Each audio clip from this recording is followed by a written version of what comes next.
Hello, hey guys, how are you? Hey Maya, Komal, Poornima, Nitya. Hey, how are you? Ritika, Hi, Dr. Ash. Pindo. Hey, hi guys, how are you? A big welcome to everyone. So good to see you guys. Same here. Thank you. Great to see you. Sorry, Drisha, so I don't want to interrupt. Go right ahead. Yeah, so to start with, I would like to play a video by Nitya Dhingra, who is a young member of our team. And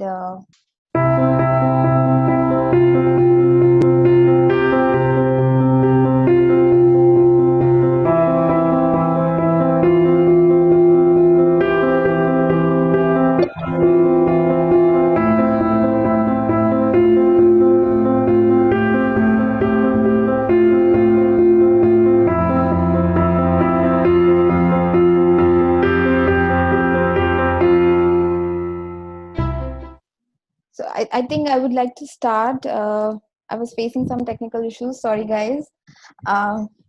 So to begin with, I would like to thank all of you, all the participants who have joined us. Sorry. Yeah. I would request everybody to please put your mics on mute so that we can start without any issues. So I would like to thank the entire team of CHP who put together this amazing webinar for their immense effort and to pull this together, and to our experts who have joined us today. Thank you, Dr. Ash. Thank you, Dr. Poornima, and thank you, Ms. Ritika. So, as many of us have been in strict lockdown in the recent weeks and months, this has been a great source of mental and emotional stress for many. And as a result, we have received overwhelming interest in meeting and webinars which aim to explore practical solutions to overcome many forms of stress we face, and practice skills which promote mental well-being. Additionally, there is interest in new learning opportunities and networking through virtual events and webinars. And so, therefore, in response to this popular demand, the Center for Human Progress is delighted to invite you to the CHP Webinar Series, promoting mental well-being amid pandemic crisis, today on June 3rd. This is in partnership with the pop movement, and Miss Mandisa will be joining us from the Pop Africa team to share her experience uh, during the COVID situation. This webinar aims to serve as an invaluable opportunity to cross-learn, share insights, and contextualize a multitude of experience while helping build individual and collective strategies for mental and well-being during this pandemic. So throughout our promotional activities, we try to communicate what are the themes that we are going to inculcate during this webinar, and you can see it very well on your screens, the 6 themes that we have identified, which are like on the topmost priority when it comes to mental well-being during this pandemic crisis. So I would like to request all of you to kindly pay attention to whatever our experts say, and I would like to request you. I would like to request you all that during the at the end of the presentation, please take a paper and a pen, write one thing that you felt was you are going to take away from this webinar, and you are going to use it in your daily life to maintain your mental well-being, and project it on the screen at the end so that we can have a group picture. Can I request Rishabh to put yourself on mute? Yeah, could I ask the host to put everybody on mute? That would be much better. Please ask the host to put everybody on mute. Thank you. Yeah, so Yeah, so I would request you all to write that one thing on a piece of not on a piece of paper, on a paper, and project it when we take when we reach towards the end of the webinar, so that we can have a group picture with all of you. So to start with, Komal, can you move to the next slide? Yeah, so I would like to welcome our three experts who have took out time to be part of this webinar and share their experience and expertise with us to help us solve some of those issues that we are facing in our daily life today. So to start with session 1, I would like to welcome Dr. Poornima Sharma. She is on a mission to disassociate stigma to the mental health and illness through working extensively on mental health awareness initiatives. Being a survivor of anxiety and depression herself, she is determined to enable others to transform their pain and sufferings into a valuable asset. In addition to completing her bachelor's degree in dental surgery and master's in public health, she is currently pursuing certificate course in positive psychiatry and mental health, and has worked with the World Health Organization Collaboration Center Australia and Ministry of Health India in the past as a public health professional. She is a modulator for many mental health groups on social media platforms and practicing philosophy of humanism. She believes in the power of one-on-one dialogue to bring revolution towards redefining and prioritizing mental health and emotional well-being in society. Over to you, Dr. Poornima Sharma. Thank you so much for joining us. So, good afternoon, everyone, and thank you so much for taking out time today and joining us for this webinar. So I would like to start by acknowledging how privileged we are to practice social distancing and isolation. So having said that, I do not mean to take away our own struggles, but just to acknowledge, start this webinar by acknowledging that how privileged we are to sustain ourselves in this unprecedented times. So coming to today's topic of well-being, mental well-being during pandemic, I want to start by talking about what does good mental health and well-being looks like. So good mental health and well-being is more than just feeling happy all the time and having positive experiences. The idea of well-being involves many factors, and it's actually quite unique to each one of us, just as we are. So, however, I see three main components of well-being that is quite common to each other, and how it is majorly affected during the pandemic. So the three components are one, first is the emotional or psychological component. So basically how we think, how we feel, how we act. So the emotional component is about that. Another component is the social component. So basically our interaction and connection with others. And the third component that I want to bring here is the physical component of the healthy body. So, I will bring back this physical component when we look at the strategies of dealing with mental health and looking towards the well-being. So I will come back to the physical component then. So to start, let's first understand how emotional component is affected. So I request others to please put yourselves on mute. So yeah, so let's understand how this emotional component is affected. So I believe that irrespective of who we are as a person, where we are in whatever corner of world or whichever part of India we are in, and what we are in terms of our position in an organization, in terms of like where we are working.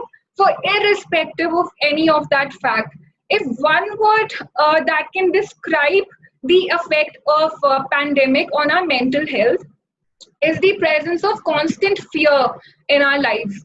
So fear of getting disease, fear of losing someone we love, fear of how things will be managed, fear of losing our jobs, fear of finding a new one if we've lost it, fear of getting back to normalcy now that the lockdowns are opening up. So, now this is another new fear, that how will we go back to normal? So fear of how our kids and family is affected, fear of not doing enough. So you see how fear is really ruling here in our lives. So though fear is a very natural, powerful and primitive emotion, it helps us identify danger.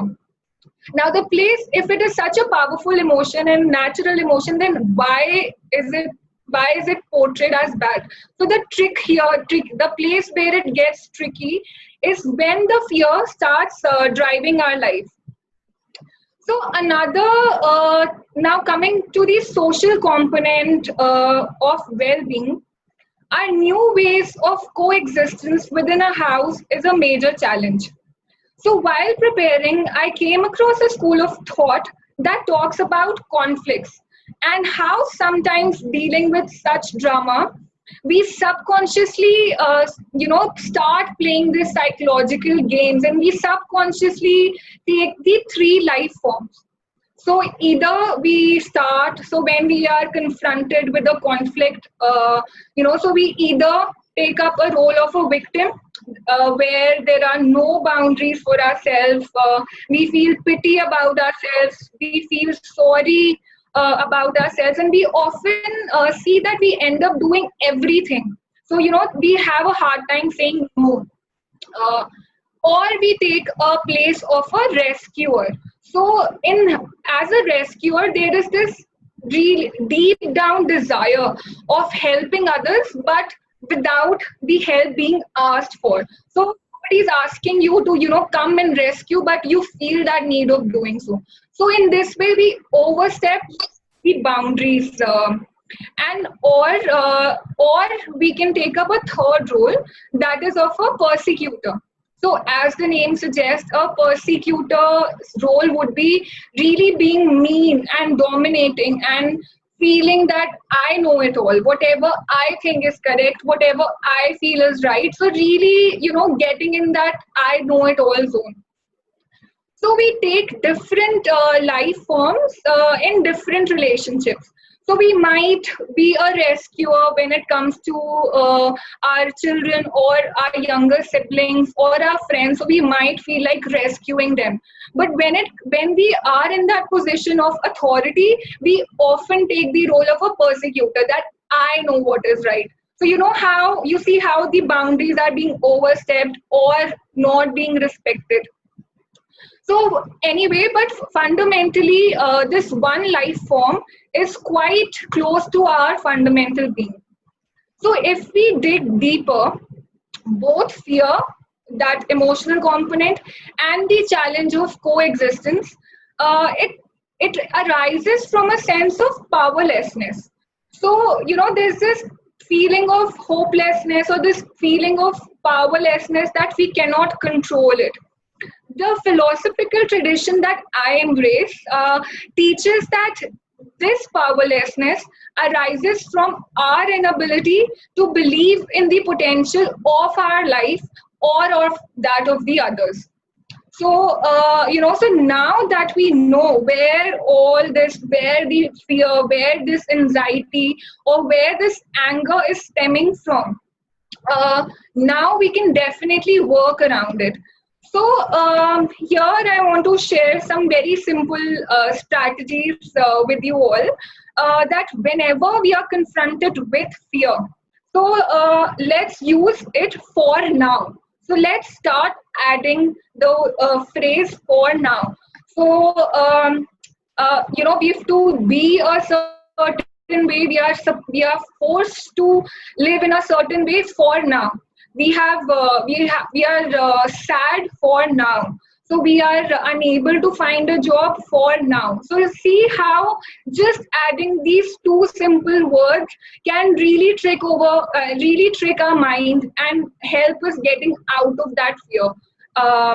Another strategy that I want to share with you all around our emotions, it can be that what is my emotion trying to communicate. So really, introspecting and self-reflecting that what is my fear what are my emotions trying to tell me, what is my anger trying to tell me. Is it coming out of shame? Is it coming out of guilt?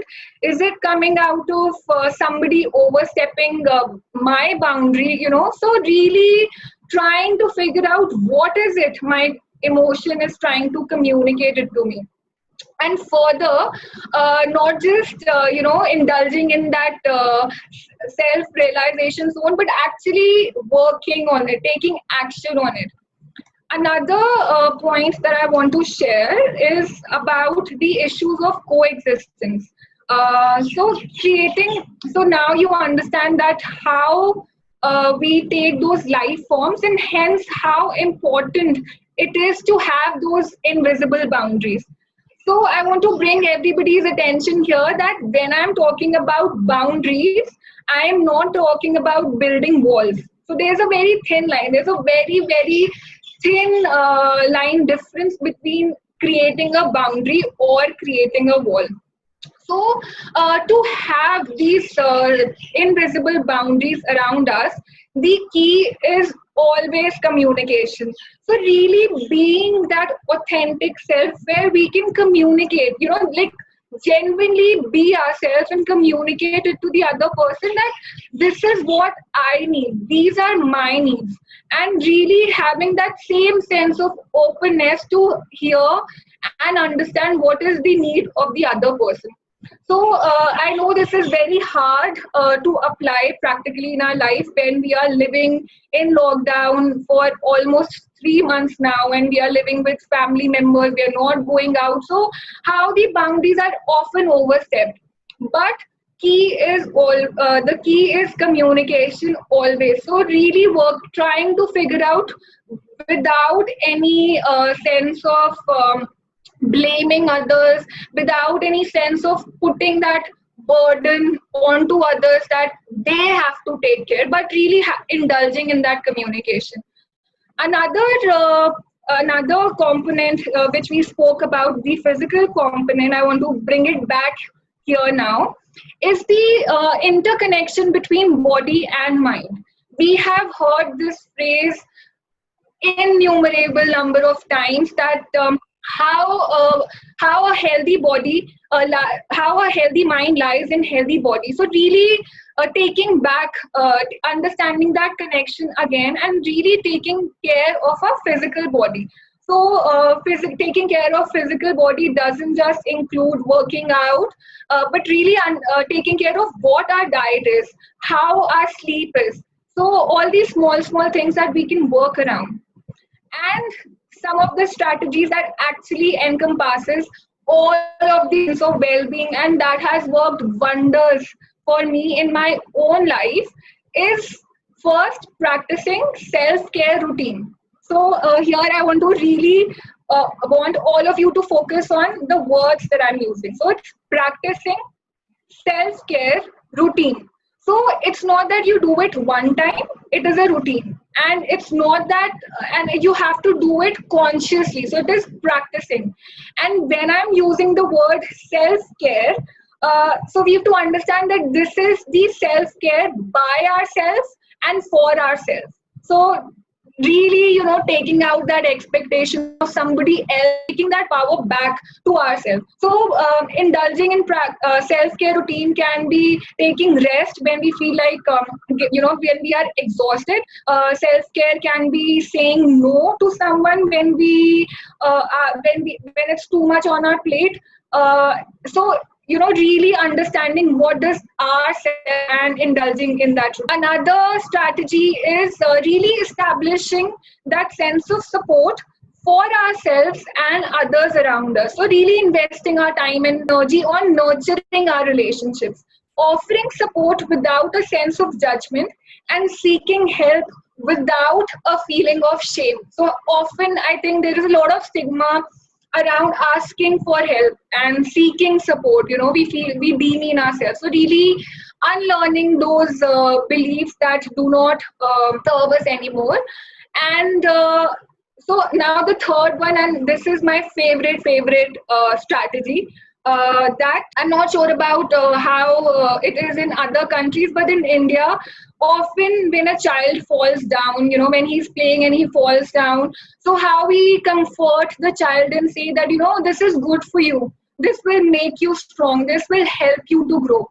And within few minutes, we see that child getting up and running and playing around again. So what is the key here? What is it that makes that child get up again and get back to playing? And this is my favorite one. So that is the strategy of putting sense of purpose. So when we add the sense of purpose to our struggles and challenges, they not only empower us to keep on going, but it actually gives us the opportunity to contribute to humanity. So I would like to conclude here by quoting one of my favorite quotes, that we were born in this world to be real and not perfect. So it is okay to not be okay at times. Thank you. Dr. Reetika Sharma is the founder of Counseling Mind, which is an online counseling platform. She has worked with the Department of Psychiatry at Fortis Hospital, India in the past, and she was the panelist of UNGC, United Nations Global Compact India, Compact India, for the session on addressing the challenges of health that are critical for achieving SDG 3. Along with this, being a part of the armed forces family, she is actively serving the families of the soldiers by educating and helping them with the issues via conducting of workshops and one-to-one counseling sessions. So, Ms. Reetika Sharma, thank you for joining us today. And I'm so sorry, I'm facing some technical issues right now on my computer, so I can't really see. I mean, I can't open my Zoom, but yes, I can hear everything and I can speak. So sorry, everybody. No problem. Thank you so much. Thanks a lot for such a lovely introduction. Good afternoon, everybody.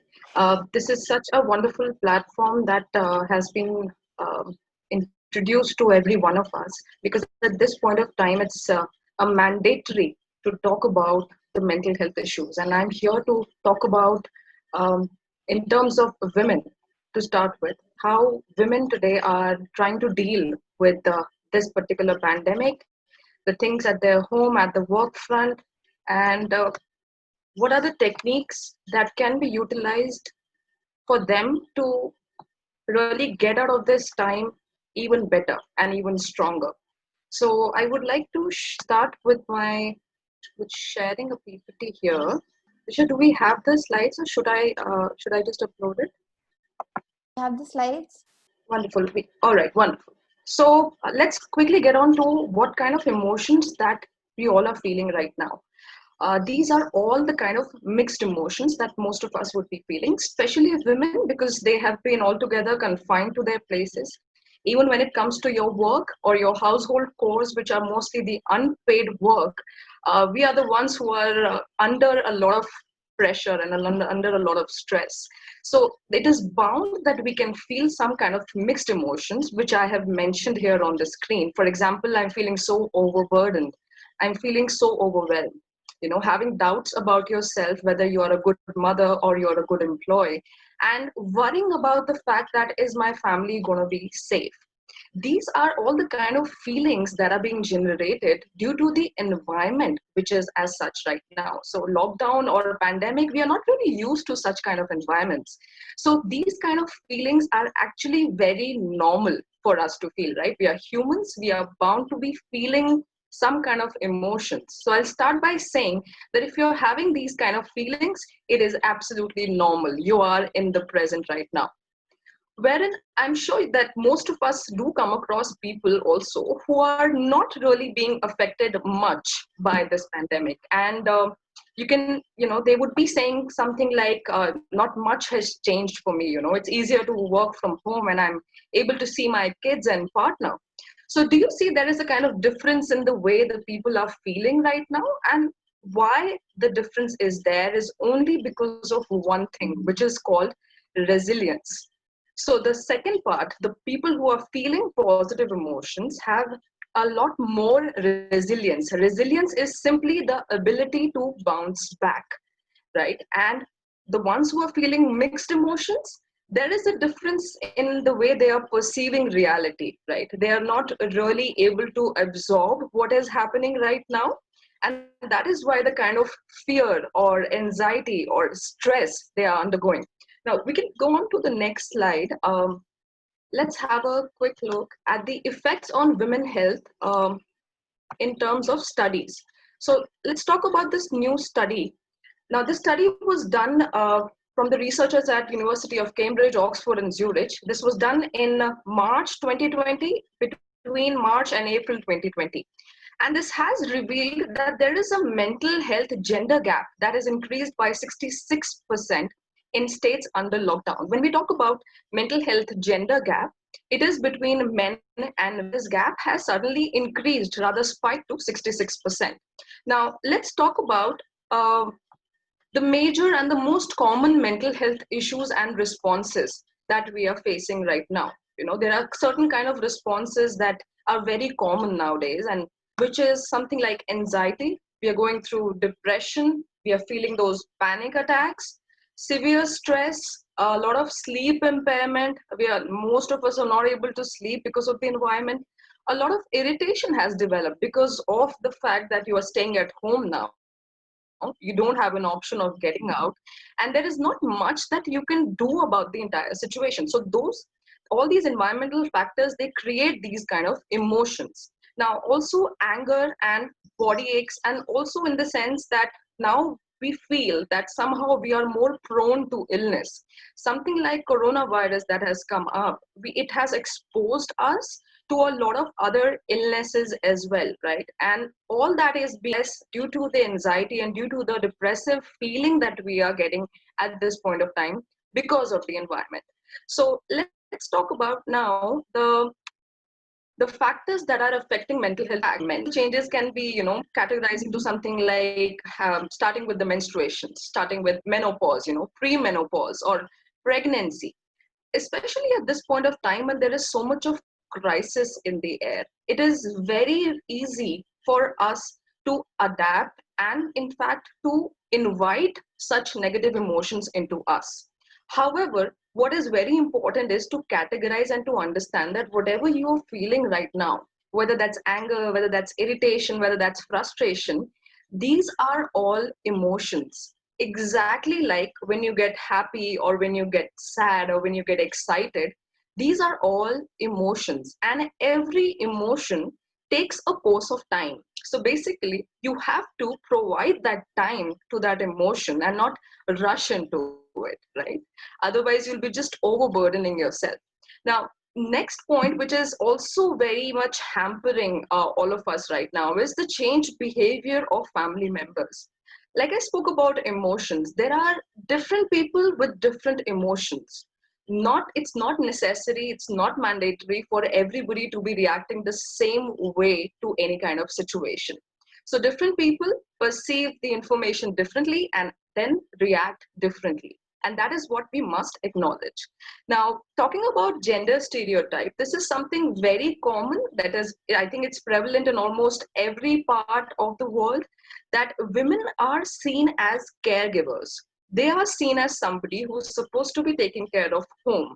Despite the fact that there are so many working women now in the 21st century, the entire, the burden of the household work still falls on women. And this is also one of the major factors why they are more prone to developing mental health issues over time. Now, also the expectation of sacrifices. As a woman, we are perceived to be somebody who is supposed to be sacrificing more than the male counterparts. And this has been given to us right from the birth, right from the time, from the cultures that we come to, from the countries, from the geographical regions that we come to. This is something that has been inherited into us right from birth.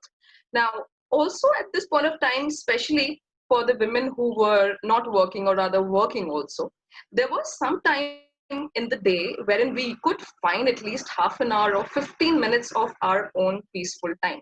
And that was because, your partner is in the office, your kids are in the school. But now everybody is at home, and that personal space of yours is actually getting intruded. You're not even getting 10 minutes for yourself. So that is also something that is stressing us out. And also, not all of us are living in big mansions and big flats. So we have a lot of family members around us. And again, small space, a lot of people, less privacy. So these are all the factors that are actually adding up to the mental health issues, and especially for women. Now, let's quickly talk about the impact on children as such. Now, it is very easier to, just imagine that you as a parent, you're going under a lot of stress, a lot of burden. However, do kids also get stressed? Yes, they do. Why? Because it's an environment change for them as well. It's a routine change for them as well. However, there are times when you would not understand as to why a child is behaving in a certain way. Knowing your kid growing so well, you would not be able to understand as to why such difference in behaviors or why such different in reactions now all of a sudden. Well, that is also because of the lockdown and the change in the environment all of a sudden. And this has been verified now by UNESCO, who have stated that there are actually over 3 million children that are missing school globally due to the current virus outbreak, and escalating the responsibilities of parents and especially mothers. Now, if we look at that particular number, it's quite a huge number. And, as kids, if you think about it, when you go back to your own times, there were a lot of things that we used to cherish and look out for when we used to go to the school. For example, not just about studies, but break times, game periods, and those little chit-chatting conversations times in between, in between classes. These were some of the factors that motivate us to go to the school, right? But now that has been put on to hold. So there are few ways, there are few behaviors that you might notice in your kids. We can go to the other slide.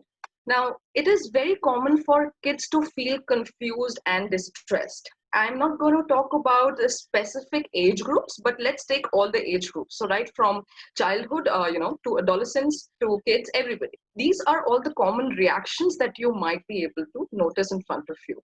A lot of kids are nowadays asking a lot of questions regarding when the lockdown would get over. And these questions are very repetitive.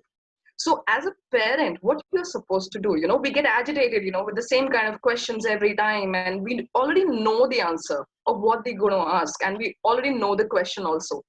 But here, the key is absolute patience.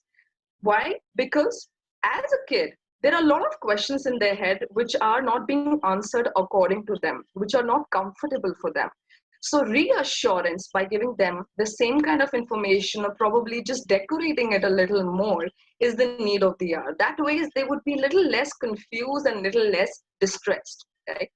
Also, there has been a decrease in the physical activities, and decrease thus leading to decrease in creativity, right? Because even now when we are, we look forward for our kids to go to school, they have a certain time period wherein they are able to exercise physically, whether that's doesn't matter the amount of time, but these are some things that they look forward to because it's exciting for them, it's new for them, it's about meeting their friends, it's about having conversations. So all these things are quite motivating and are also factors which motivate them for growth, for doing better. And also we need to realize, kids, they seek authenticity, from either their teachers, from their peers, or their parents. Now, due to lesser interaction with teachers and kids and their friends, the only people that they are left with, whom they are seeking authenticity with, is us as parents, right? So it's very important that we answer their questions, we believe in them, we show them that we believe in them, and we open to them. As parents, we there's a mindset that if I would expose myself or share my weaknesses with my kids, there is a probability that my authority would be lessened. However, that's not the case. When you open up to your kids, you open up a venue of a lot of options. You will open up the venue of your world. How? By making them enter into your world. And this makes them realize that, as humans, I might be very imperfect, but look at my parents. There are also some things that they are not really good with, or rather imperfect. So it's absolutely human to have such kind of imperfections.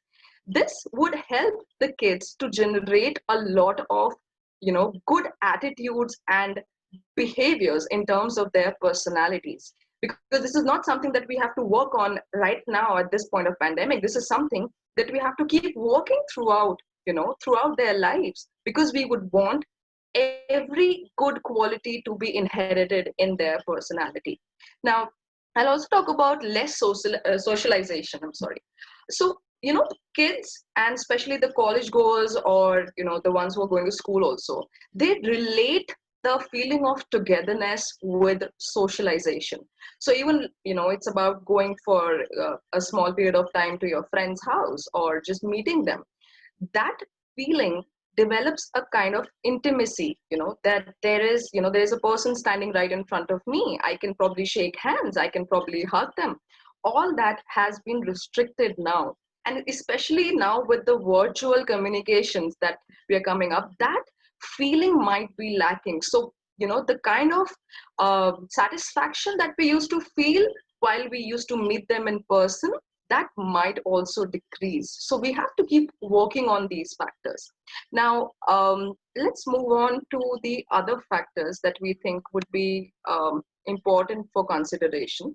Now, being washed over is something that almost every kid is feeling right now. There's a kind of certain kind of burden, it's something like you're probably in the big boss house, wherein you're being washed over every time. So whether it's you're studying or not, whether you're doing some activity or not, whom are you over the phone, these kind of intruding habits are generated by us as parents. And we must realize that after a certain age, we have to give them that particular space, because again, lack of space is actually harmful.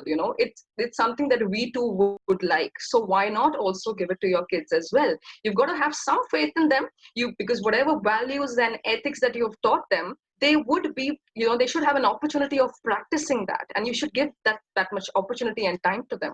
Now, in a lot of our places, there has been a spike in the domestic violence cases. Now, when as a kid you view that these kind of situations in your house, there is a kind of trauma that can be induced in the kids. Now, this is not something as a parent you would like for your kid to experience. So I'll also tell you later on the ways as to how this entire situation can be avoided. But please understand, as a parent, you need to make sure that they do not see such things at home. As it is, there's so much of pressure right now on the outside world, right? The last thing that you would want is some chaos happening at your own house. So these things, they make a lot of negative impact on your kids, and ultimately their personalities are shaped in a way with these traumas, which is not a very healthy way, right?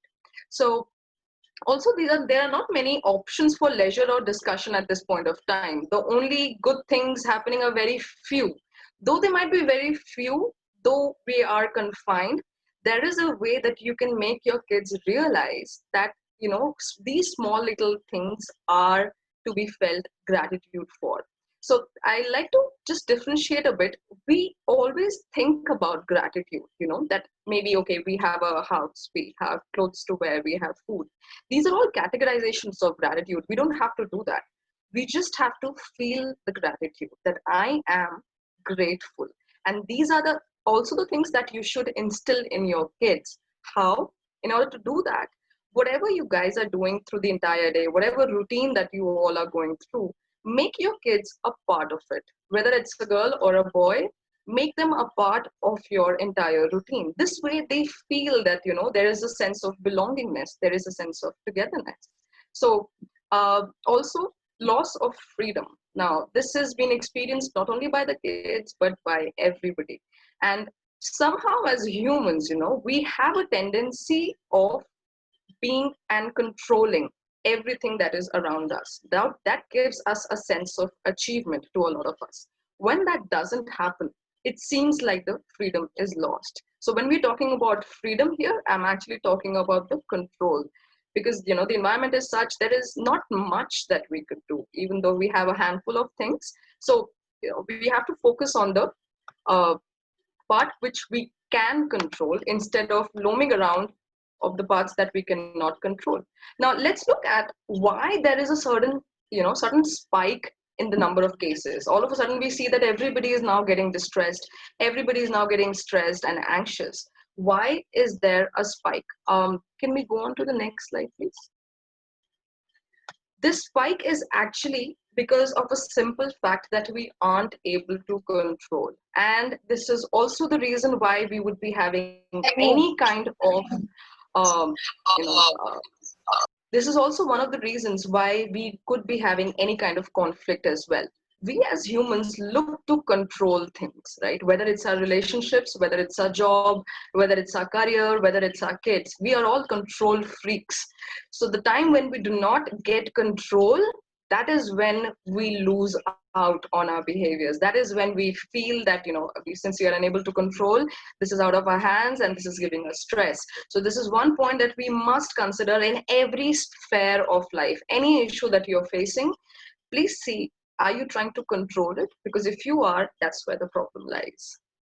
Now, let's move on to a very simple theory that I would like to, practically see and, make everybody, all the viewers understand. As to, there are a few things that we usually confuse ourselves with, and this is for all the age groups.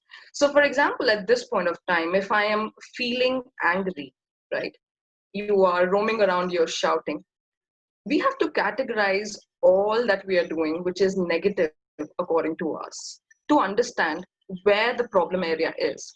For example, if you're feeling angry, the action that you are making right now is shouting.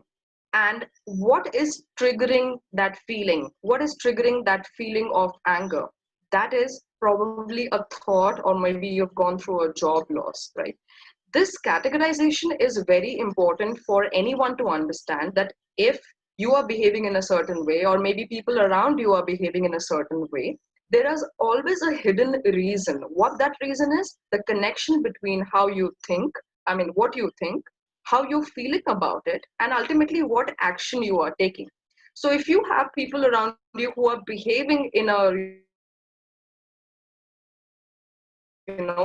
these things, write it down for yourself as to why do you think these would be, what is the reason behind all of this. And this, you can do it even for yourself. So whether you are an adult or a child, for a child, of course, you need to help them, but try and take out the underlying reason, because no action comes out just like that. There is always a hidden reason behind it, right? Now, let's quickly talk about the techniques of managing mental health. Now, first and foremost, as I said in my first slide, a lot of people are unable to absorb the fact that we are under lockdown, that there is a pandemic, there is a virus out in the open. This is due to lack of acceptance. Somehow I just do not want to accept the fact that there is something wrong happening in my environment. But eventually we do see that it is harming our own selves also, because this is something like being in denial. I reject what the reality is. However, is that good for us? Sometimes it's a defense mechanism, for example, if you're going on the road and you see a car crash and you just want to forget about it, you're like, oh, nothing happened, Things like these are there for your own defense mechanism. However, when you are in a situation wherein you could get affected, being in denial at that particular stage is not advisable. And if you keep doing that, there is a lot of chance that you might again see a spike in your stress level and your anxiety levels.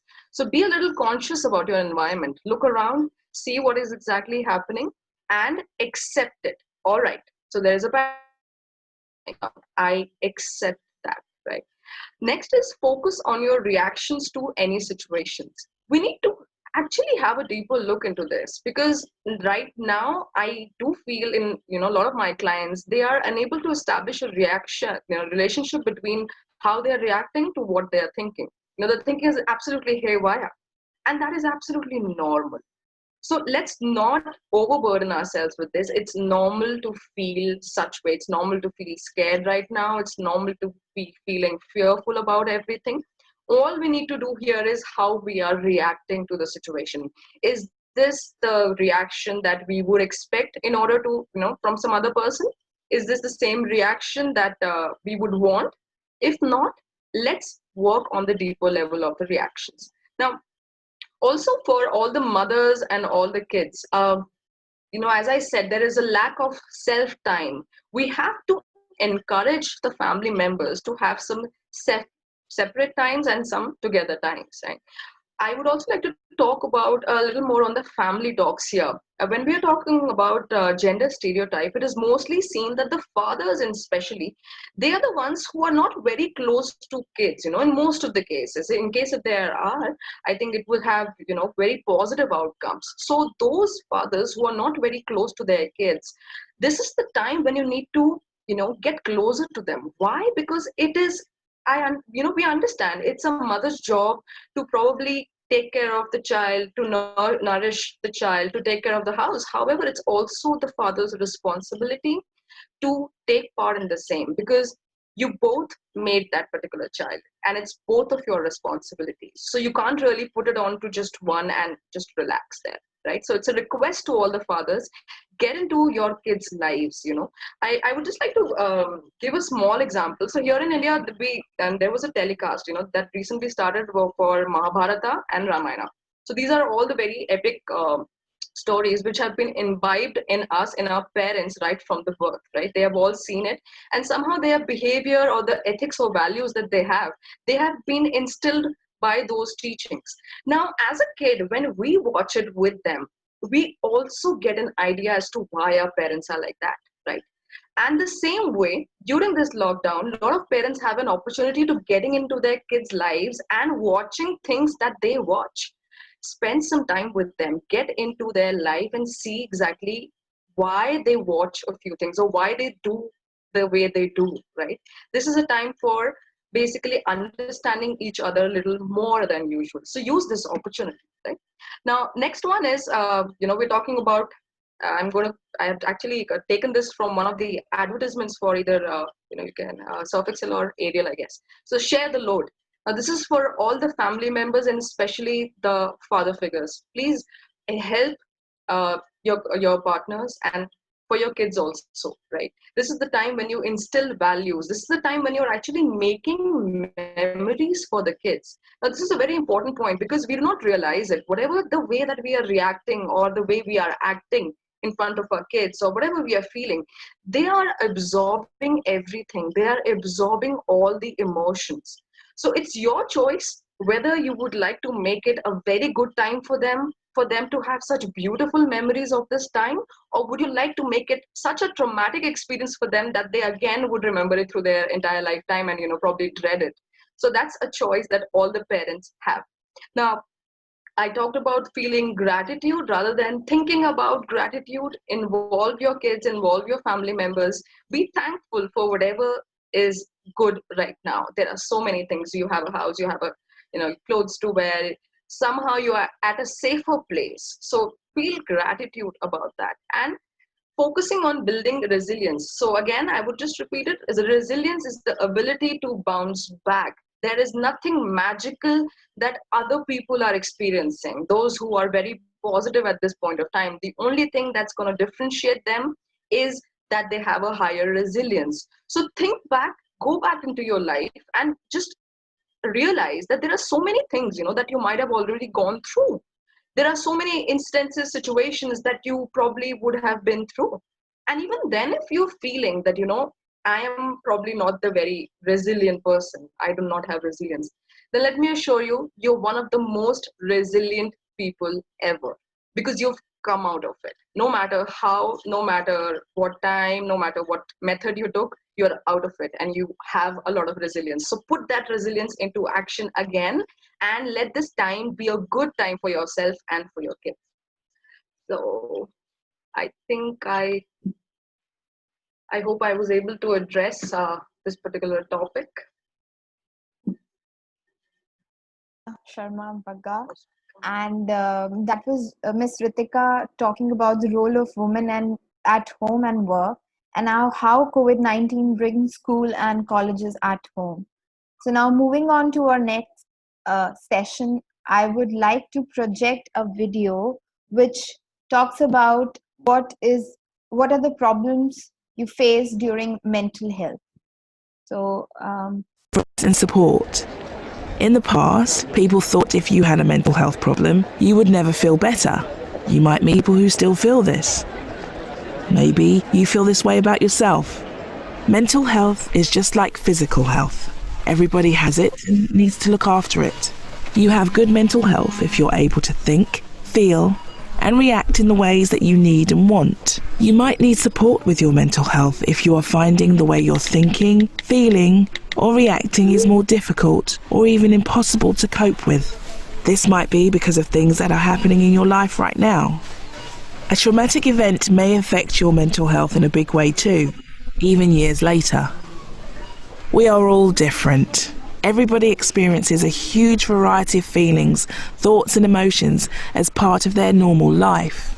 But how and when we have them can be really different depending on who we are. Some of us can find these harder to cope with. This can be because of our upbringing and childhood, past experiences, or the things happening in our lives right now. That's why it's important that only you, someone who knows you really well, or someone who is qualified, gets to say when you need help. If your feelings, thoughts and reactions are getting in the way of how you want to live, if you feel things aren't right, if you feel like you need help, you can ask for it. It's easy. Mental health problems can change your life, and for some they can be overwhelming. yeah, so this was the video talking about what is mental health and what are the issues that we face during mental health. Now, I would like to move on to our next speaker, that is to Dr. Ash Pachauri, Director and Founder of Center for Human Progress. He leads the youth and community initiatives for behavior change, health education, policy and promoting public health, human rights, and the sustainable development goals. Achieving this through the support of education, knowledge sharing, training, and capacity building in community-led participatory communication skills, innovative applications of information, communication and technology for development and strategic leadership, to name a few. Dr. Pachauri has contributed to several initiatives in the field of HIV prevention, sexual and reproductive health and rights and sustainability. Over to you, sir. Thank you for joining us today.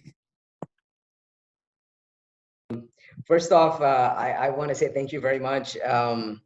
I deeply appreciate the opportunity, and I want to congratulate you for the phenomenal initiative.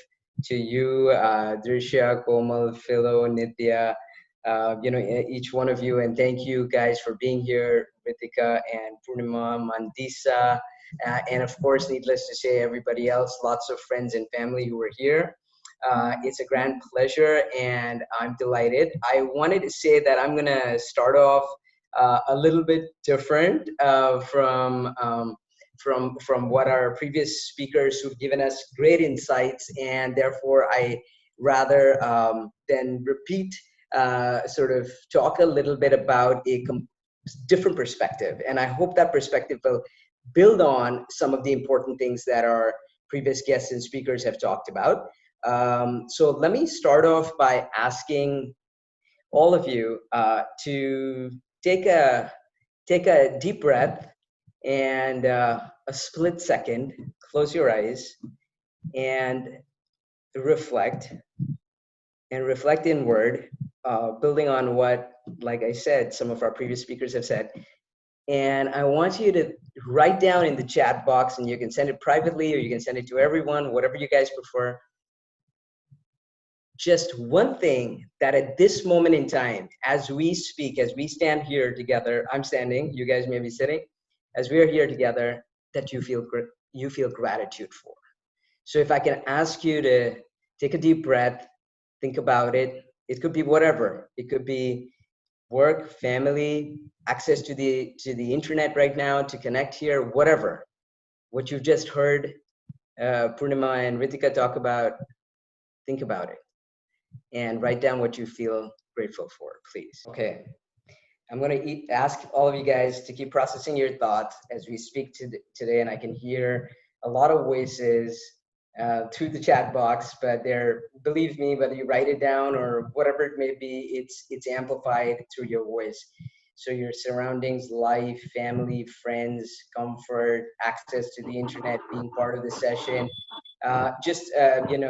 being conscientious about these issues that we're talking about right now. I want you to kind of keep that in your mind and in your heart as we spend time together here. We have a few minutes, but I want you to let that be part of at least our time together, and I hope beyond that as well. What I'm going to also do is I'm going to ask Komal, should I be projecting my slides here? Is that easy? That's easier, right? So I'm going to just share my screen. Okay. Here we go. And I believe I'm up and running. Okay. So I can't get it into, okay, I have managed. All right. So what I wanted to say was that we're going to spend a few minutes together here today. And what I want us to be able to do is certainly think about what is of significance. Oopsie daisy, sorry, everything's out of control. I want you to think about what this pandemic is about now. Look beyond, okay? I want you to look beyond, and therefore I chose this picture. I want you to be able to see the horizon, and I want you to think about what it is we need to know, and we've learned so much already, so thank you guys so much for sharing. But I also want you to think about what it is we can do. I'm gonna jump through some of the context, but I do want to provide a context. So again, I'm going to say, reflect on the gratitude, and moving on from there, I want you to think now about contextualizing a lot of what we learned already today, but what it is that is exacerbating this whole issue of mental health and stress during the pandemic. And I think it's going to make sense as we get closer to the end. But I need you to just reflect on this a little bit. And yes, it is true that we have a lot of challenges as a consequence of COVID-19, no doubt. And they're social and they're economic and they're a whole range of things. However, I want to also just step back for a split second and say that we have multiple pandemics playing out. And this has a role to play. But we have multiple pandemics playing out, and I want you to just think back for a minute on how many of them have already existed for a long time before coronavirus, okay? And I'm not going to go into great detail here because we've already heard about it, but we're talking about domestic violence. We know statistically and through research, numbers are on the rise phenomenally. Hunger, by the way, has existed for a long time before the pandemic, but has exponentially increased. If you look at Yemen and look at a lot of the other places, but around the world, hunger is a huge, food insecurity is a huge issue. And at the same time, we're wasting food because we're losing food also as a consequence of the pandemic. Economics, so global GDP, big time loss, joblessness, we talked about it. Social unrest, this is something I want to talk to you about because one thing that we're hearing already in the news, and we know had been already projected by a lot of people who were social scientists, that we're going to face a lot more of this. So all of these parallel pandemics are going to exponentially increase social unrest. And we are already seeing it in the George Floyd case in the US for those who are following it. But this has been unprecedented. We have not seen this kind of, let me say, social mobilization against the unjust world of discrimination that we're seeing today. So here's just a quick look at here the number of people who are going to be pushed into poverty. Also, I want to say for those of us who believe coronavirus is, treats everybody the same, hey, it's time to open our eyes and realize that it neither medically nor economically nor psychologically nor socially treats us all the same. And we must understand that's only a fraction of society that's able to work from home. So, and it is affecting the poorest and the most vulnerable. And I will be talking to you a little bit about those vulnerable communities here today, although I know we're gonna have a separate webinar on it, but I've been asked to comment on this. And so I'm gonna highlight that. I also wanna say oftentimes the most vulnerable communities, but certainly, like we heard, the gender, biases and all that we have. We know that substance abuse is going up, alcoholism is going up, and also among women. But there's a range of things. There's misinformation playing out here where people think, oh, alcohol will help kill the virus.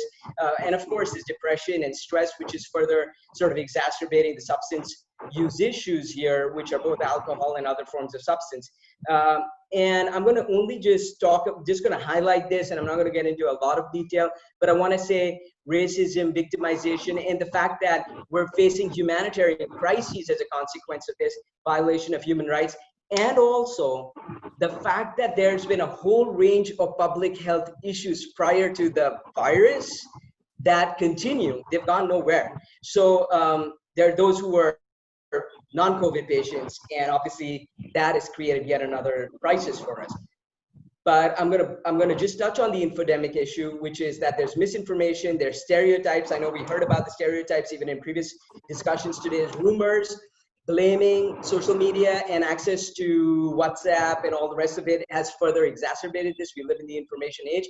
But I want to step back and say that that all research indicates that in any pandemic in the past, we've had misinformation. And the fundamental reason for that is unknowns. There are a lot of unknowns. And so people try and pick up whatever information they're able to get. And certainly social media and access to information today has helped to propel information going viral. But this is already a phenomenon that exists.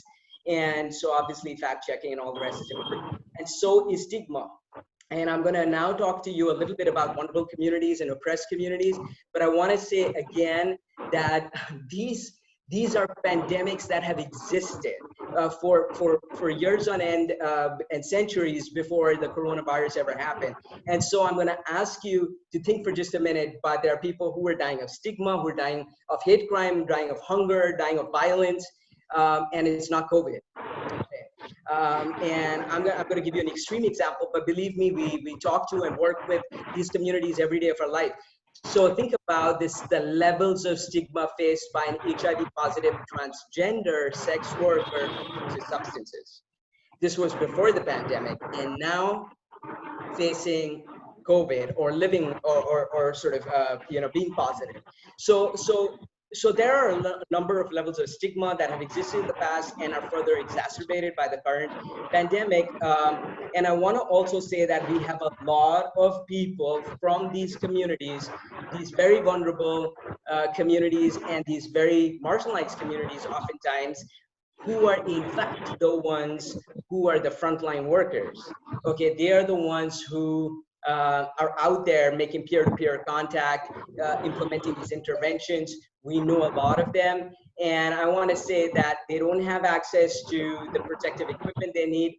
There's, of course, the whole stress of infection, potentially being infected, spreading the infection, all the rest, and dealing with a whole range of other stresses that come with it, which include non-COVID intervention, certainly, but also being, sort of working with the lack of infrastructure, long hours, and all of us, every one of us, but particularly those on the front line, are witnessing death and disease at unprecedented scale. So, and these folks at the end of it, when they start to go out in the field, are the ones who are being blamed as super spreaders.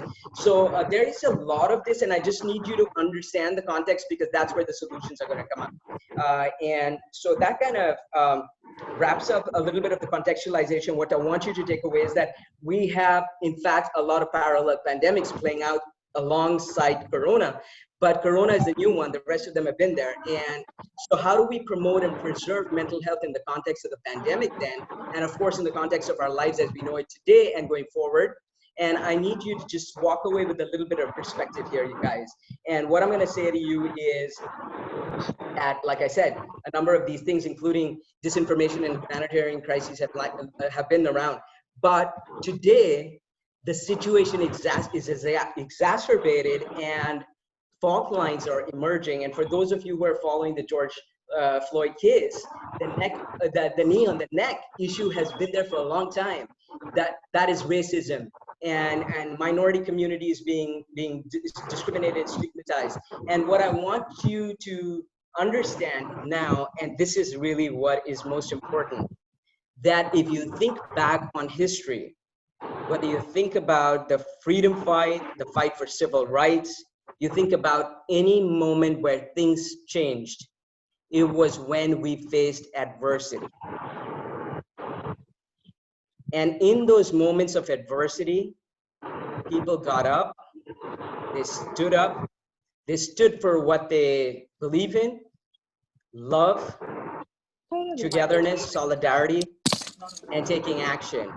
And so what I'm gonna say to you is, we really need this pandemic to be one where we join hands and become active players. Remember this: yes, we will all be beneficiaries, but we cannot be beneficiaries without being active players.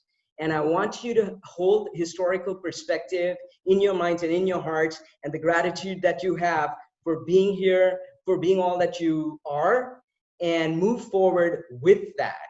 And know that, yes, these issues have existed, but COVID-19 is a wake-up call, guys. Wake-up call. It's time for us to get together to examine what those vulnerabilities are. What are those fault lines? Why are we sitting with a knee on our neck? What are these interdependencies? And how can we get up in solidarity, take action, examine what these vulnerable communities are facing, and how we can be part of a humane response, but do it together. And we really, really need mindful and thoughtful approaches to being able to address this. And of course, we need leadership, but we are all leaders. We are all leaders. And so coming together to make this happen is an absolute must. And here's a chance. COVID has created an opportunity. And that's why I want to say that, yes, there are challenges, but look at the opportunity, look at the light. You don't want to find yourself on the other side of the pandemic and not having moved forward, or worse still, having moved backward. So what can we do? And I don't want to delve into this too much because we heard so much already of fantastic, invaluable stuff. But you know what? WHO came out with this whole idea of self-care, which was launched, mind you, ironically, just about a year ago.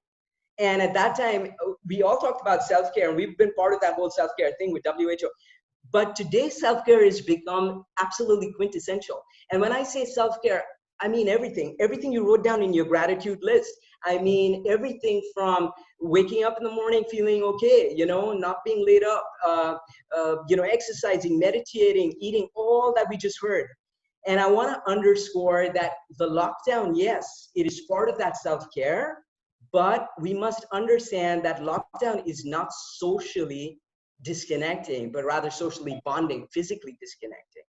And I'm also going to say, what we can really do is be part of the solution. We can do our part. Avoid propagating that social stigma. Spread information. We've got information in our hands. Let's spread that information. Promote empathy. Be part of the be part of the solidarity move. Respect. Work with communities so that they don't starve, which is what's happening right now. If COVID is not a response, COVID is not an issue. And I'm just going to give you this one quick example of how, when we worked with truck drivers some years ago, and we went out there talking about condoms and this and that, they were like, heck, I don't care about your condoms. I don't even know if I'm going to get to the other side alive, wherever the hell I'm driving to. So what I'm going to say to you is that, we need to be able to look at community issues for what they are, work with solutions, be peaceful in it, but remember the moments that changed history. Okay, and you can be part of that. And of course, so we don't get misled by information and all the crazy stuff that we see on the internet and WhatsApp and YouTube and whatnot. Look at credible information. But also, and I know this was highlighted, but being part of that whole response is not only sharing information, but also for those who are sitting home, who may not be in fortunate positions or having jobs or whatever. When and how many times in our lives have we wanted time to be able to build on our skills and our expertise? How many times did we want to be part of something really important? How many times did we want to be part of an exercise where we educate ourselves and make a difference in this world? So here's that moment. And I'm just gonna, I'm losing my control here, sorry. Here we go. And I'm just going to close out with a couple of things, and I'm going to say, oh boy, I can't see my own screen. The known among unknowns, okay? As the world grapples with many unknowns, the one thing that is known is that our mental health and well-being will require social bonding, collective action, and support. So let's not forget that. And I'm going to close out with this, and then one more real quick exercise for you guys. And I'm going to say, we cannot solve our problems with the same thinking we used when we created them. And that's a quote by Albert Einstein. I'm going to ask you to reflect on that, and I'm going to ask you to close this out. And I want you to think about the one thing that you were doing or that you can think of doing, and I hope you'll practice to preserve and promote your own mental health and well-being. And you play an important part in society, so obviously you're supporting a larger society in the process. So I'm going to ask you to just think about it, and I'm going to take a few seconds before I close out and say, could you write that down? Thank you. Super. Thank you guys so much. I'll ask you to just keep reflecting on this, and thank you all for sharing. But I want you to look at the other side. So thank you guys. Thank you, Dr. Ash. Thank you. So moving on to our next session, I would like to invite Miss Mandisa Makhathini. She's from the pop movement, Africa region. She will be sharing her experience from Zululand, Africa on COVID and the mental health. She holds a master's degree in geography from the University of Zululand, South Africa, and her research areas are in migration, regional integration, water resource management, and local economic development. She has presented her work in Scotland, Sweden, and in various conferences around South Africa. So over to you, Mandisa. Hello, everyone. Thank you so much for this opportunity. I'm really grateful to be part of this event today. Well, I am not an expert in this field of mental health, so I will be sharing today my experiences with regards to mental health and how it has been perceived in my community.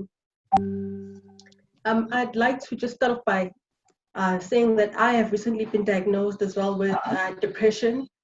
So for me, it came as a shock because it's not something that I understand, and so I've had to do a bit of research about it just to find out as to how does one come about, and how does one actually develop such. So I came to the realization that it's actually a build-up of events, and for me, I'm someone who likes to take on everything. I believe that I can do, I guess, everything and a lot. So it has affected me in that way. And while also trying to do research on depression, I realized that my idea of depression and mental health issues has actually been distorted. And this is mainly due to my society, the society that I come from, where mental health isn't really something that is discussed. It's something that's not really taken seriously. Well, mental health issues are, you perceive that maybe you're not normal, or there's something wrong with you if you have mental health issues. So there's basically a stigma behind mental health in South Africa and in my community. So it's something that people don't really talk about or share openly, and such things actually cause a buildup, and they lead to much more depression or other health issues as well. And you find that people end up committing suicide. So when I was just doing a bit of research, I found that the statistics in South Africa show that about 23 South Africans will commit suicide every day. So there isn't really much awareness about such issues around mental health. And I guess it's something that we need to actually start talking more about, and not just when there's something that's going on, but it needs to be something that's a continuous discussion, stand how people are, the challenges that people face. And during this time of the COVID-19, I'll just discuss how people have been affected around here, how people have been affected by people. While going through social media, I found that a lot of people have actually lost their jobs, and the economy in South Africa, even before the COVID-19 started pandemic, it wasn't as good. So, and currently the current rate of unemployment is 30%. So for someone who is actually now left school and is a job seeker, you start actually being anxious and not knowing what the future holds. And if such statistics continue, as there are projections that by December the unemployment rates will be at 35%.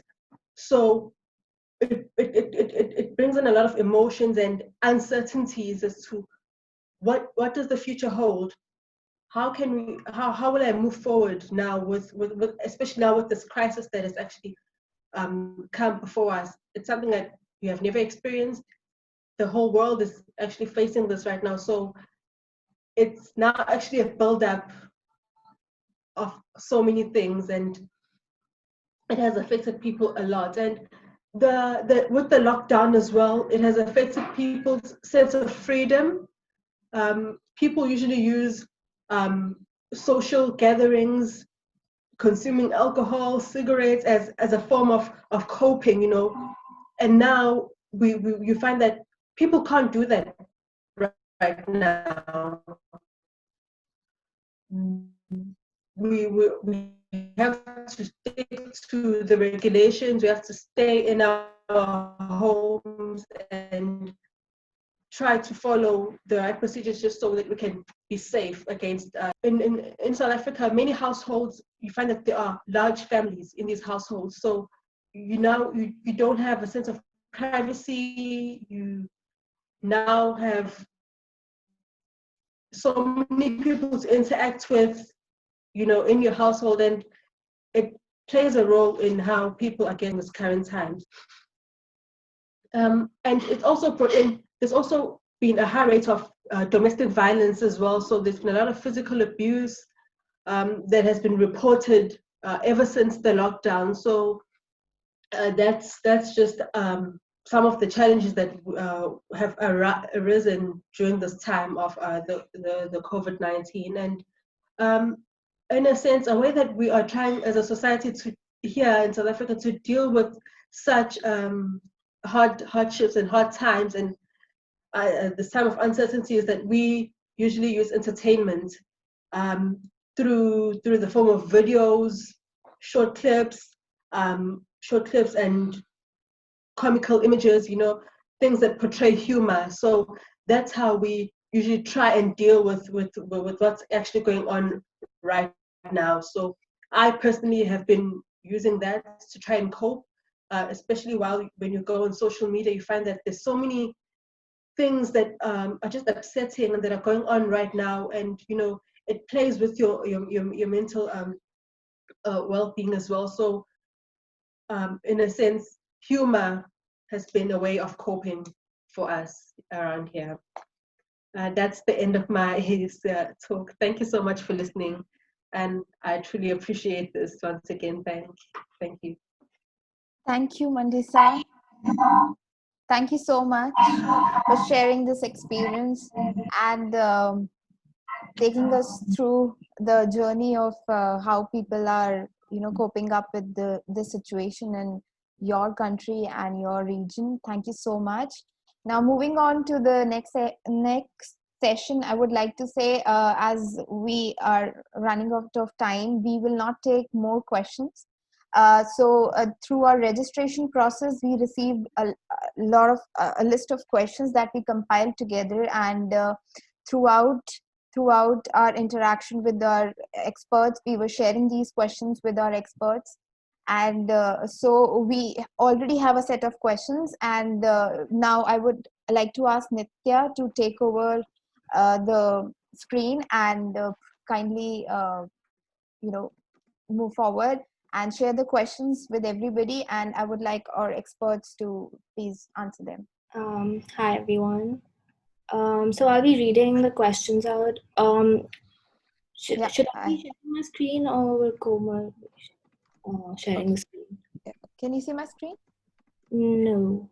Okay, so I'll be reading the questions out. The questions are open to all the speakers, and it would be great if you could unmute yourself whenever you'd like to speak. So the first question is, how to overcome fear, manage lockdown anxiety, and cope with the disturbed mental health? So I would like to share, and maybe others can chip in. So like I shared in my session that how really understanding where this fear is stemming from our life. So once we understand the cause, it's very it's very easy to work on work around that. So really self-reflecting and going back to where this fear is stemming from, and then skilling ourselves that how we can manage the anxiety. So like I shared about whenever fearful thought comes, so just adding for now to it. So that is one of the very though it's very easy to do, so really reframing our thoughts, tricking our mind. So that is this has really helped me as a person. So to just add for now to our fearful thoughts. So yeah, others can chip in. I think I'll add to that what Dr. Poornima said. There is a specific focus on the anxiety here. When we are talking about anxiety, it's important to understand what exactly anxiety is. Why is it being created? So anxiety is actually not created by the idea of the future. Rather, it is created by the idea of controlling the future.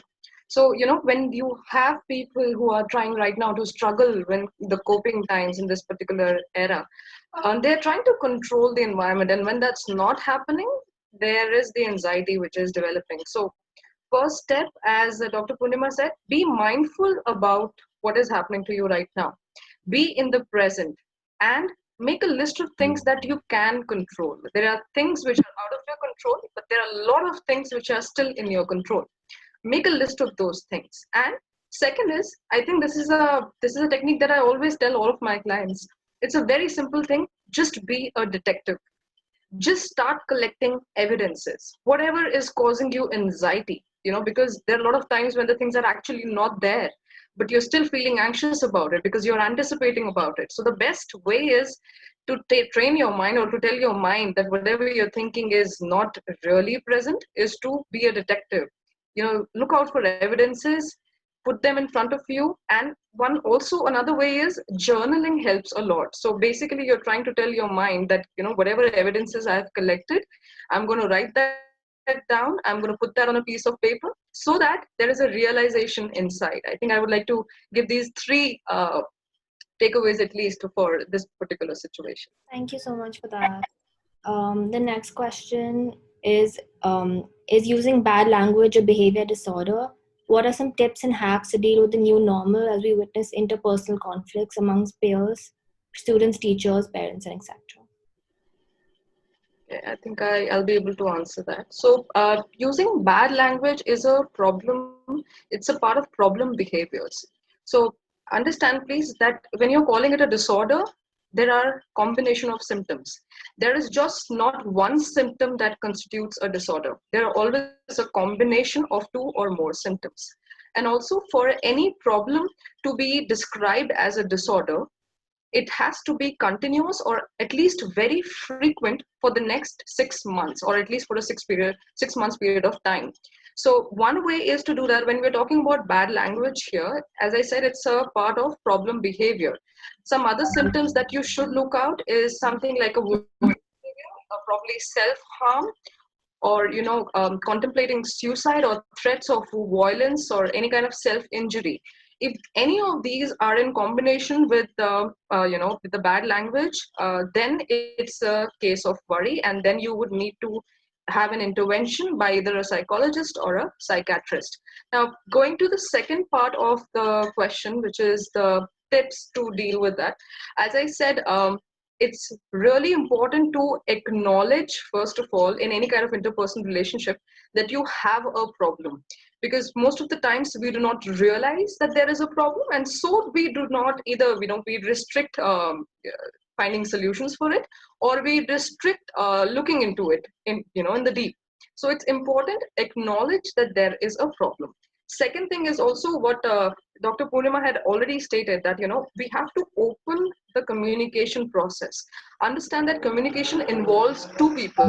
It never involves a single person. So communication inclusive of active listening. We as humans are always in a rush to let the other person finish, and the moment they would, we have to portray what's in our head. We have to stop doing that. We have to limit that. Instead, we have to listen to them very nicely, very carefully, and then try and put up our point. So that is one thing. And also we need to understand in terms of conflicts, there are times when it is an unwanted or unimportant conflict, or there are times when there is an intense conflict. Now, in both these cases, when you categorize them, what kind of conflict you're going through, it is better to withdraw for a certain period of time. Why? Because we do not want to escalate it. And it's not something that you're being, you're on the weaker side, but rather you're on the smarter side. So withdraw from it when you realize that it's going very intense. And channelize your emotions. So the only problem that most of us face is when we are angry or when we are frustrated or irritated, we do not know what to do with those emotions. We do not know how to channelize them. We cannot finish them, let me assure you. And that's also with the case of anxiety also, as we talk about. We cannot finish these emotions. They can always be directed. They can always be channelized. So these are some ways that can help you channelizing those negative emotions, so that there is lesser. I hope that answers it. Yes, thank you. We'll do one more question. If you could move on to the next slide, please, as we're running out of time. So there's this one question that was directed to Dr. Poornima. In an unprecedented situation like this, where we are under lockdown and have curfew, away from our busy life of traffic, commute, office meetings, etc., we are not able to go anywhere and are forced to not go out, even for a stroll, and remain at home. Working from home and doing household chores, with this such incomplete lifestyle, I'm sure the majority of people must find it challenging physically, but most importantly, mentally. So how does one keep positive and be motivated towards work and other priorities? So thank you for this question. I think this is like a big challenge to keep going in that direction or stay motivated for too long. So as I mentioned in my session, it's important to know that it's okay to not be okay. So here, let's understand that whether we are just being, whether we are being optimistic or whether we are moving towards toxic positivity. So there's a lot around being positive all the time, being happy all the time, but we are humans, we do have emotions, and it is just being human that we go through all those emotions. So I think here, first, really identifying that what is it that I want to achieve, whether I am trying to dismiss my emotions, whether I'm trying to dismiss whatever I'm feeling and telling myself that no, be positive, you have to be, a certain way. So really identifying where this is coming from, and then also looking at the spiritual. So while I talked about the social, psychological and physical component, so well-being has a lot of other components, and spiritual component is part of that. So this is where actually, through some spiritual practices, we can really help ourselves to keep us motivated. So this is what I wanted to share, to really identify whether we are trying to be optimistic or whether we are focusing towards the toxic positivity. So yeah, Thank you. I hope I've done justice to the answer or question. Yeah, thank you for that. I would also like to convey that the rest of the questions will be addressed on social media in coming days. And yes, I would also like to convey a vote of thanks um, on behalf of CHP. I would like to thank all the experts, Ms. Reetika Sharma, Dr. Poornima, Dr. Ash Pachauri, and our pop leader, Ms. Mandisa.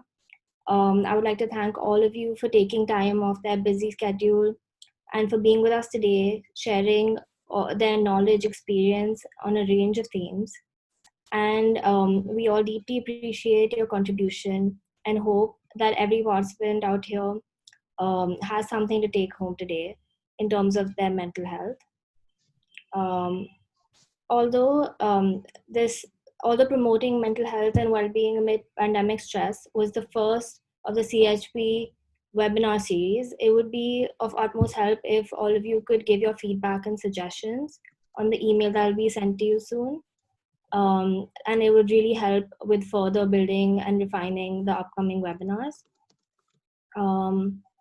The upcoming webinars also will include topics like violence, substance abuse, aging, vulnerable and marginalized communities, etc. So it would be really nice if all of you could register for those too. Also, please stay tuned with the social media updates and emails, which will include more information on all the topics on the upcoming webinars. And also remember to please register. I would also like to thank the audience for their time and involvement, and I hope that the webinar served useful to what you had in mind. I would now like to give Dr. Ash Pachauri the stage. Thank you. Thank you, Nitya. That was amazing. Thank you guys so much. I'm just gonna say bite-sized stuff to say thank you so much. I congratulate the incredible leadership we have over here today. Each one of you guys, those who made it happen, those who are speaking, and those who've listened and shared so much. So nobody here has done nothing. Everybody shared so much. So thank you very much.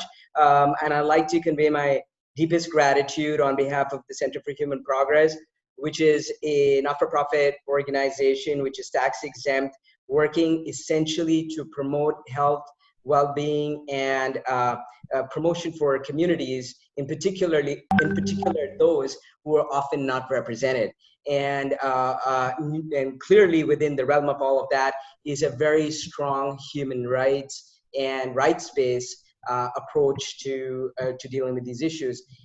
This is indeed an unprecedented time, but I think also, like I said, a time for us to open our eyes, realize, and look at the opportunity. So I hope with that we'll join hands and we'll do lots and lots of amazing things together. This is indeed a time for us to come together and make the change and let COVID be that propelling catalyst factor. And I think with the incredible notes and inputs we've received from everybody, we have the tools to make it happen. Together, we'll be able to do it, no doubt. And thank you all so much, each one of you. Thank you. Thank you so much, Dr. Ash. Not at all. Thank you for joining. And like I said, thank you for participating. There's nobody here who's been here, and I hope been able to take away something that they can act on. And I can see, and as I read everything you've shared, and you guys have shared an amazing amount of stuff here, I just want to say that take it away and make it happen. And I think the one thing, like Poornima said, which is that let it be for now. We don't want to go to the end of this pandemic and find ourselves in the same place or having been set back. Let's move forward and we can do it together, guys. Thank you so much once again. And Komal, amazing. Drisha, amazing. Philo, Nitya, Mandisa, Reetika, Poornima, each one of you guys. Thank you so much, every one of you guys, for being here. A lot of friends and family. So let's stay together. Thank you. So just before we close, as I requested all of you to write that one thing that you are going to follow after as a learning after this webinar gets over, and show us on the screen. So if you don't have a paper or pen, you can use your mobile phone, write it in the notes section and project it. So that's what I did. Alrighty. I'm gonna write it down. I'd request everybody to please, if you can switch on your cameras and show us. I hope you can see this. Oh, it doesn't show. Alrighty. How do I make it happen? It doesn't show on the virtual background. You can keep it in front of your lower face, like this. Maybe then. Yeah. No. Oh. Okay. Hold on a minute. It says protect our planet. And it says something pretty close to that actually, but it says stay in touch and move forward as family. That's what it says. So I'm gonna put it here. Hold on. Happy, alive, and live on. Komal, your message is not visible to me. Determination is past, stay positive. Okay. Dr. Poornima, it's okay to not be okay. Mandisa, where's your message? Shivam Sharma, never be defeated. Nitya? No, it doesn't. I can't get it to show no matter what I do. It only says protect our planet. Protect our people, protect our... Okay, hold on a minute. No, it doesn't work. Sorry. Just gonna give it up. Yeah. No. Okay. Okay, so it says... Okay, it doesn't... No. It doesn't give you a chance. Sorry about that. Okay, here we go. I don't know if you can read that. Thank you. Thank you so much, guys. I took a snapshot. Thank you. Thank you for being amazing. Thank you, everybody. I'll see you soon. Thank you. See you soon. Thank you, everyone. Stay strong, everybody.